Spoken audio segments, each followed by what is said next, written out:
মুই কলে মাছগো পিকনিকে যাম বন্ধু বান্ধব লাগে মোরে কলে মাছগো টাকা দেওয়া লাগে 500 টাকা না দিলে কলে মুই যাইতে পারবো না। আসসালামু আলাইকুম সম্মানিত ভিউয়ার, যে যেখান থেকে দেখতেছেন আশা করি সকলেই ভালো আছেন। সবার সুস্বাস্থ্য কামনা করি।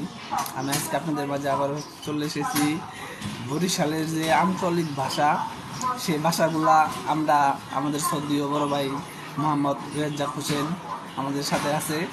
আমরা ওনার কাছ থেকে শুনবো যে বরিশালের আঞ্চলিক জেনুইন ভাষা। রেজ্জাক ভাই, ভালো আছেন আপনি? মুই ভালো আছি। সকালে খাওয়া দাওয়া করছেন? মুই খাওয়া দাওয়া করি না, মুই পরে করমু খাওয়া দাওয়া।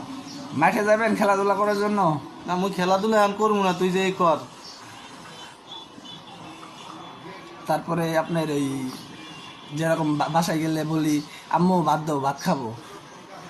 আমি তো বলি মারে কই মা মোরে ভাত দাও, আমার ক্ষুধা লাগছে। আম্মু বাজারে ব্যাগটা দাও,